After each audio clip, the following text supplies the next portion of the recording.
This morning's reading is a poem by Liesl Muller, an imaginary reconstruction of the Impressionist painter Claude Monet responding to his doctor at the suggestion of cataract surgery.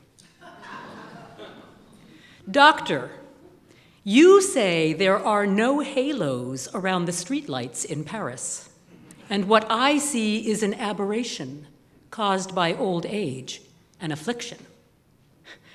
I tell you, it has taken me all my life to arrive at the vision of gas lamps as angels, to soften and blur and finally banish the edges you regret I don't see, to learn that the line I called the horizon does not exist, and sky and water, so long apart, are the same state of being. 54 years before I could see Rouen Cathedral is built of parallel shafts of sun. And now you want to restore my youthful errors, fixed notions of top and bottom, the illusion of three-dimensional space, wisteria separate from the bridge it covers. What can I say to convince you the Houses of Parliament dissolve night after night to become the fluid dream of the Thames? I will not return to a universe of objects that don't know each other, as if islands were not the lost children of one great continent. The world is flux, and light becomes what it touches. Becomes water. Lilies on water, above and below water, becomes lilac and mauve and yellow and white and cerulean lamps, small fists passing sun, so quickly to one another that it would take long streaming hair inside my brush to catch it. To paint the speed of light, our weighted shapes, these verticals, burn to mix with air and change our bones, skin, clothes to gases. Doctor, if only you could see how heaven pulls earth into its arms and how infinitely the heart expands to claim this world, blue vapor without end.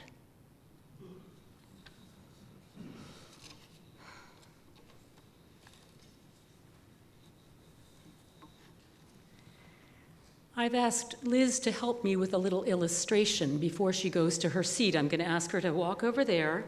I'm going to remove my glasses. And now, Liz, if you would just walk slowly toward me. You're doing fine. Keep coming. Keep coming. Stop. That is the moment at which I am able to recognize her face. Thank you very much. This question of vision, and as a guest preacher, I have the fun of preaching in congregations that do monthly worship themes. And so sometimes I am given the gift of a discipline, of having to construct a sermon on an appointed theme. We UU ministers are used to enormous freedom. We're not given the lectionary passage for the week that we have to preach on. And sometimes I forget the benefit of being given something within which I have to wrestle. And so, as a guest preacher, I confess you are not the first congregation to hear this sermon. And I was given the theme of vision last year. And it was interesting for me because the theme of vision has been important to me all my life. I've been profoundly nearsighted. We figured it out when I was in second grade and was always getting headaches and always had to sit in the very front row. And I remember walking out of the optometrist's office with my new glasses and being amazed that I could count the leaves on the trees. It was like a miracle.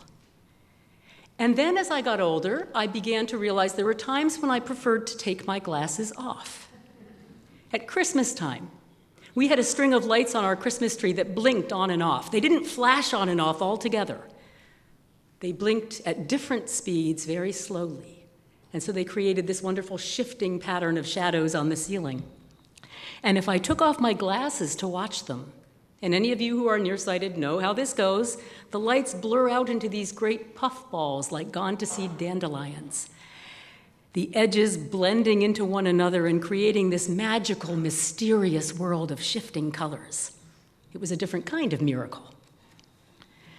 In her poem, Monet refuses the operation. Poet Liesl Muller imagines how Claude Monet might have talked to the doctor when refusing surgery for his cataracts. Listen again to the opening of that poem. Doctor, you say there are no halos around the streetlights in Paris, and what I see is an aberration caused by old age, an affliction. I tell you, it has taken me all my life to arrive at the vision of gas lamps as angels, to soften and blur and finally banish the edges you regret I don't see, to learn that the line I called the horizon does not exist, and sky and water, so long apart, are the same state of being. Muller describes this miracle, this beauty of blurred vision, in a way that reminds me of my early experiences with those mystical Christmas tree lights. And my first encounter with this poem filled me with delight. The sheer romanticism of Monet refusing a surgery that would clear his eyes, choosing instead to keep his impressionistic view of the world. History, however, tells it differently. It's true that Monet put off cataract surgery for a long time because he was frightened of it. But in fact, he hated the effect of his cataracts and what they did to his vision and his painting in his later years. After he did finally have the surgery, he destroyed many of the paintings that he had created when his eyes were at their worst. But those aren't the paintings most of us think of when we think about Monet. He painted his most famous and most beautiful impressionistic scenes before the cataracts began to blur his vision. That way of seeing the world was a choice on his part, and in a way that makes them more beautiful to me. He wasn't just reproducing what his eyes actually saw. He was choosing to transform the world into something different, softening its edges and bringing his interior vision to bear. As I wrestled with the idea of preaching a sermon on the theme of vision, it seemed appropriate to think first about a personal vision before going on to reflect on a vision for the world. We have to start with who we are and what we know. But that turned out to be more challenging than I expected. Because when we talk about a personal vision, we love to throw around the words mission and vision in our churches, right? And when we talk about a personal vision, we usually are thinking of something like a mission statement for our lives, a vision of what we want our lives to be.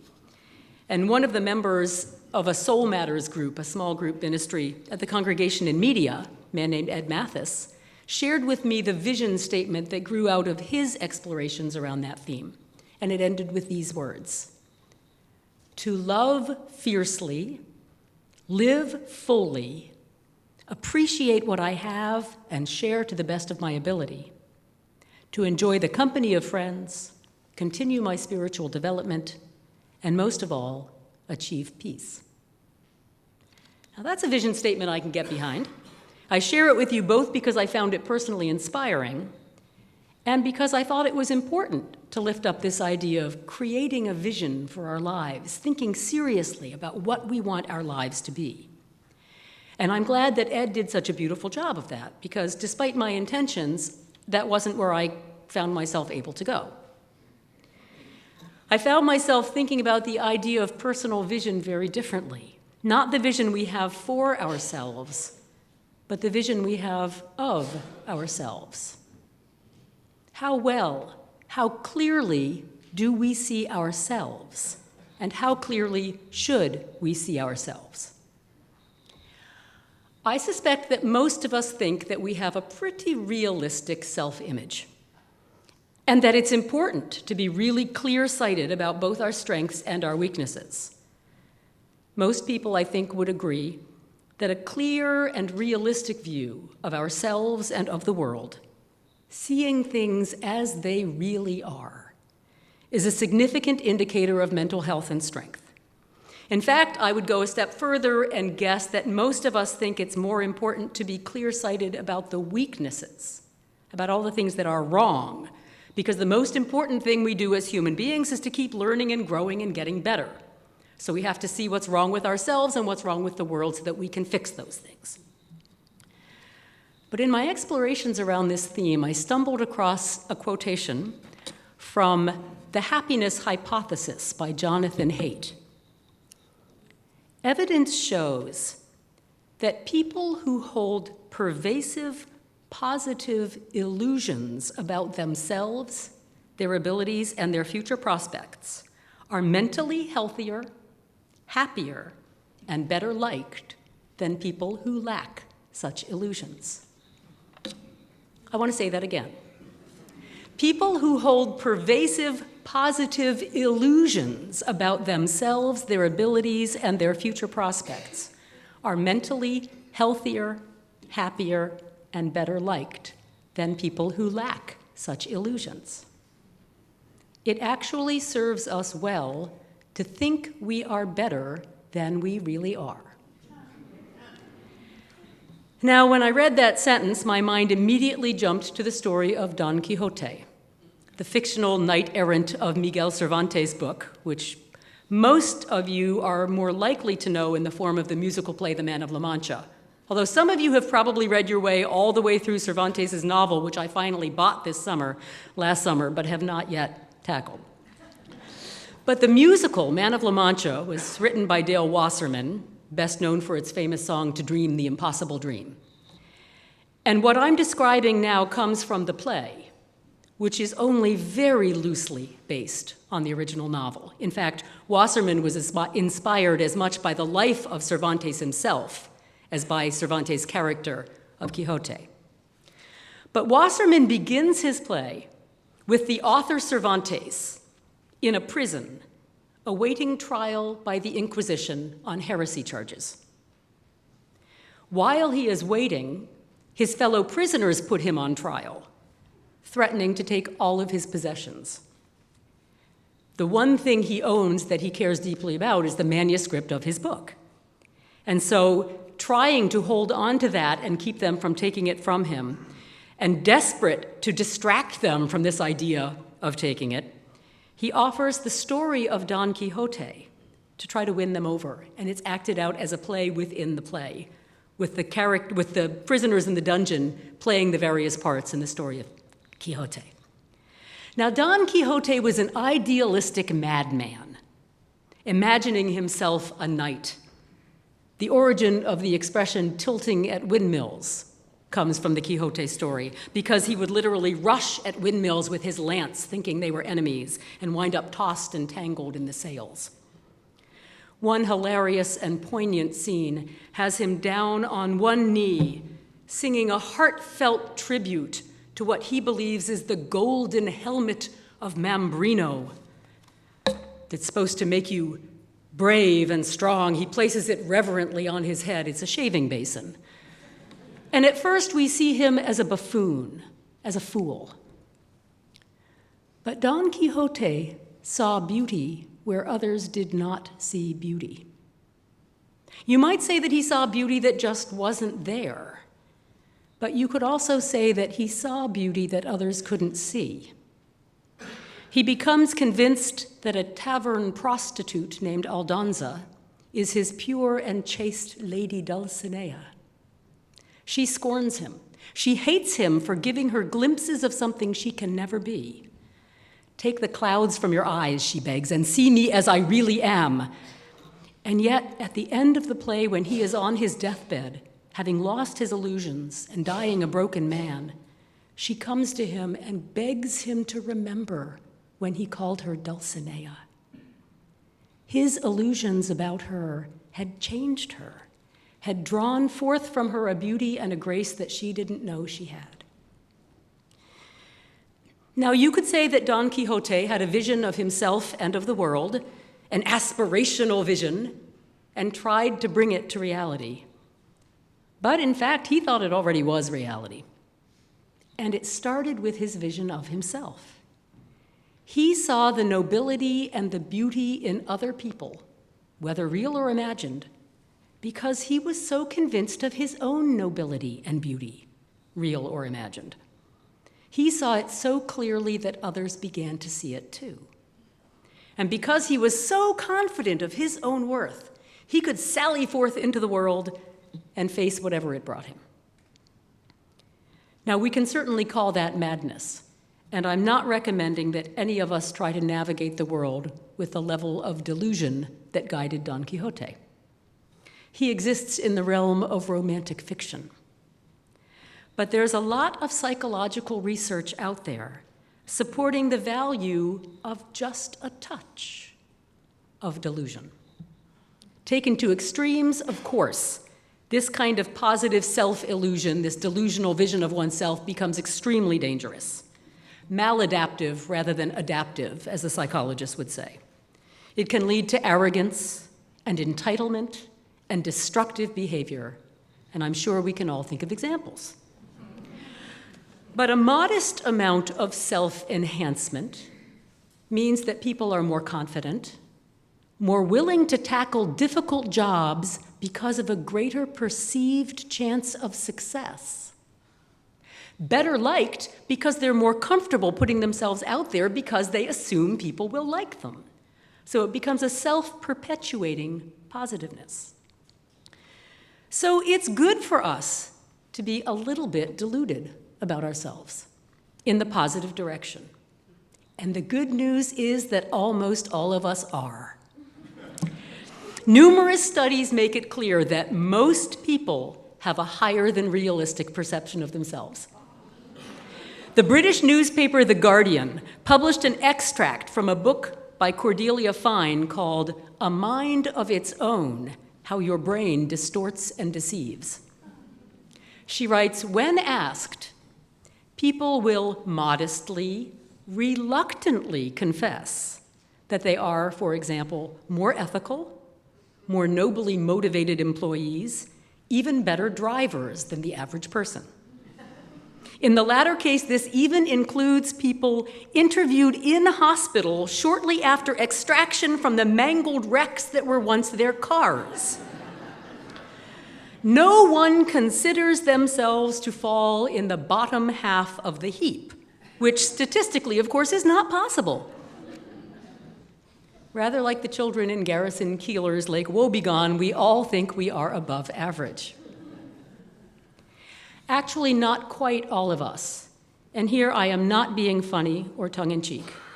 Cordelia Fine also writes, there is, in fact, one category of people who get unusually close to the truth about themselves and the world. Their self-perceptions are more balanced. They assign responsibility for success and failure more even-handedly, and their predictions for the future are more realistic. They are the clinically depressed. Some of us have experienced that or seen it play out in those that we love. We all know people who are too brutally realistic about themselves and the world, unable to see their own nobility and beauty, who have no idea how smart or funny or special or lovable or worthwhile they really are. We see the ways that stunts their lives, leaves them feeling fearful and unworthy. And we may wish we could find a way for them to see themselves as we see them, through the eyes of love, to hold up a mirror so they can see all that beauty and worth. We want to show them the reality of their goodness. Sometimes if we sense someone thinks a little too well of themselves, we may also be tempted to confront them with reality in a less compassionate way.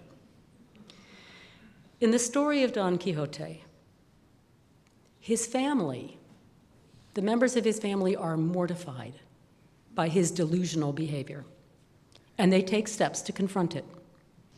They send in a family friend who plays into Quixote's delusions by posing as a character called the Knight of the Mirrors. He and his henchmen are all carrying shields that open up to reveal full-length mirrors, forcing Quixote to see his own image. And as he reels from mirror to mirror, they surround him, and he reels from one person to the next, seeing his own reflection everywhere he turns.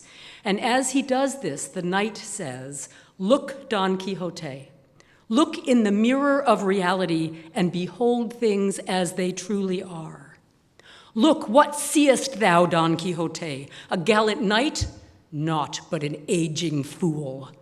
Look, dost thou see him? A madman dressed for a masquerade. Look, Don Quixote, see him as he truly is. See the clown. Confess. The lady is a trollop, and thy dream the nightmare of a disordered mind." And Don Quixote is broken. The stage directions say, "Beaten, weeping, he sinks to the floor." It's one of the most heartbreaking moments of theater that I've ever witnessed, because by this point in the play, we have all come to believe in Don Quixote, or at least to want to believe in him and the world that he sees, and we sense the terrible wrongness of destroying those illusions. It's powerful on the stage. In applying this to our own lives, obviously there's a question of balance that needs to be addressed. There are many areas in life where we need sharp, clear, unbiased vision, especially in confronting the troubles of the world and our part in them and working to change those things. If we persist in thinking we're better than we really are when it comes to our own behavior, to our complicity in systems of injustice, then we'll never change that behavior and we'll never change the world. But Ambrose Bierce, in his Devil's Dictionary, defines a cynic as a person whose faulty vision sees things as they are, not as they ought to be. A person whose faulty vision sees things as they are, not as they ought to be. A lot of us are feeling pretty cynical these days, seeing the world a little too clearly and not liking a lot of what we see.